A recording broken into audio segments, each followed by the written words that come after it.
There's a point where opportunities start knocking again. More access, more influence, more reward.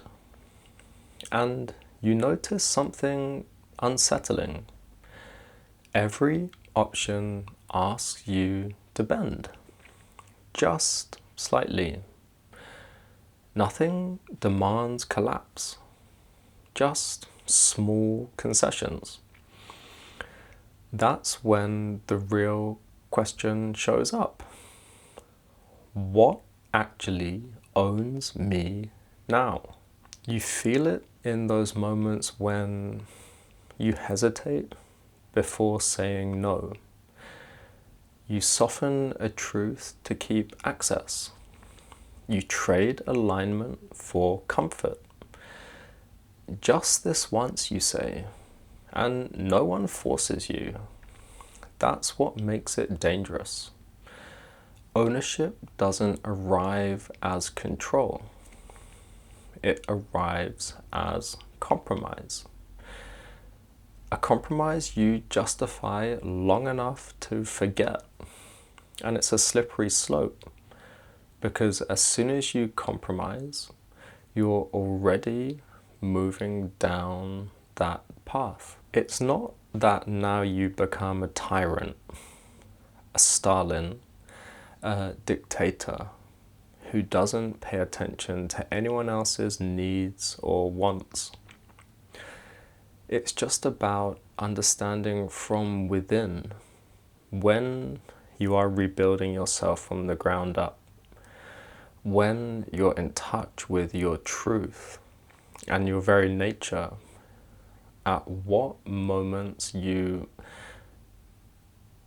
forget yourself to be a part of the group, to embody certain positions. That is the most important, to always be aware of that, so things don't slip and that slippery slope never reaches a point where you've totally lost yourself again, and where you could arrive in a position where everything gets burnt to the ground again.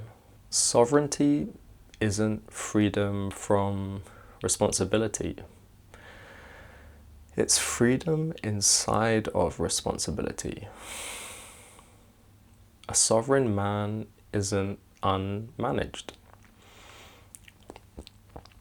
He's unownable.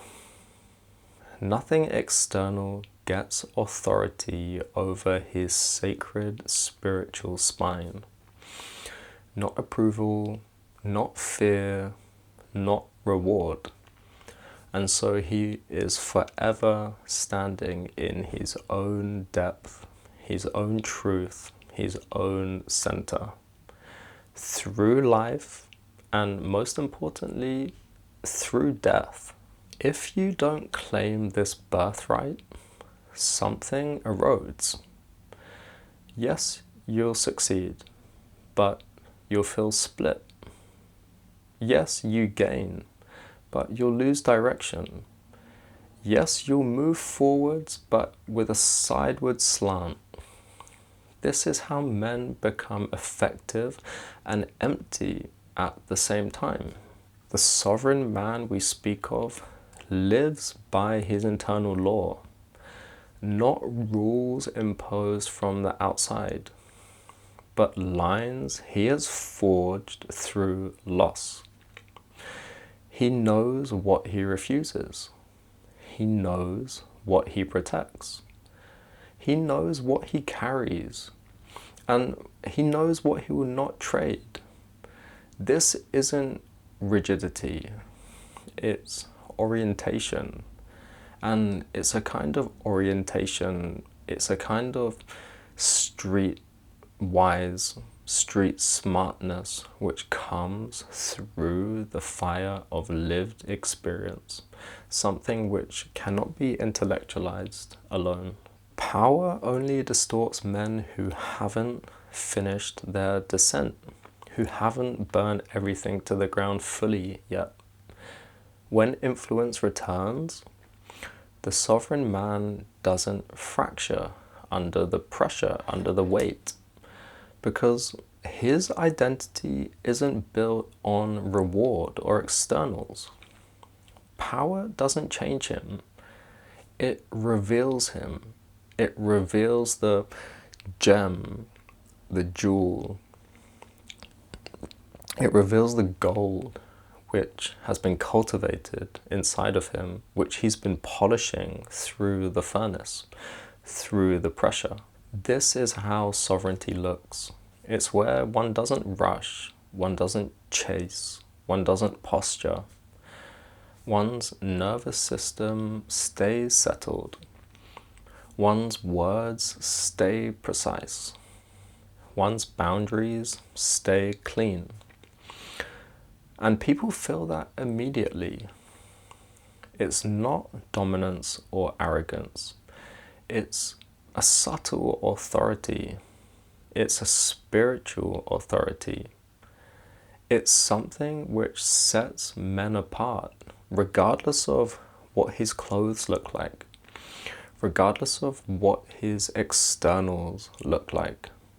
When a man walks with this presence, he has authority because he's walking with something greater than himself. If for whatever reason you don't complete this phase, you'll always be vulnerable to ownership. By money, by validation, by fear of loss, by your girlfriend, your boyfriend, your family, by society. Not because you're weak, but because something inside remains unfinished. Something inside is not existing in and of itself. Something inside needs validation, needs approval, needs feedback from the external world without being self-regulating. Sovereignty is not the end. It's the man who can now move through life without being pulled off center, without always firefighting and reacting to externals. From here on, the work is no longer about survival. It's about what you choose to build and what you will no longer enter into. Here we've naturally reached a threshold, and everything going forward is now consciously done, with the inner compass always being referenced, with the inner map always being referenced, instead of everything being referenced externally. So thank you for watching this far, and let's continue with this practice as we go deeper into ourselves, and subsequently as we relate deeper with everyone and everything around us.